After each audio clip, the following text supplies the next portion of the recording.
বিদেশেও হতে পারে। তো মৃত্যু বাংলাদেশে অভিধান আছে।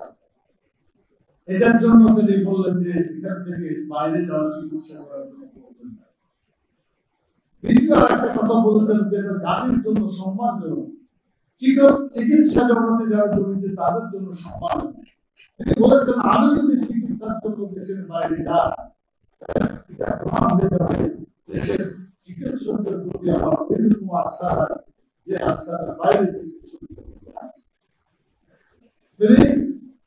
চিকিৎসকদের প্রতি আস্থা রেখে আল্লাহর কাছে পরিপূর্ণ সমর্থ করে সিদ্ধান্ত দিলেন বাংলাদেশেই আমার চিকিৎসা হবে, বাইরে কোথাও হবে না। আলহামদুলিল্লাহ, এরকম মজবুত ইমানের অধিকারী এবং দেশের সার্বিক কল্যাণের জন্য পৃথিবীর বুকে মাথা উঁচু দাঁড়ানোর জন্য বাংলাদেশের চিকিৎসা জগৎকে যেভাবে তিনি সম্মানিত করেছেন, আমরা আল্লাহ তাআলার শুকরিয়া আদায় করছি এবং আমির জামাতের এই মনোভাবের জন্য আল্লাহকে ধন্যবাদ জানাই। আল্লাহ সুস্থ করে আমাদের আল্লাহ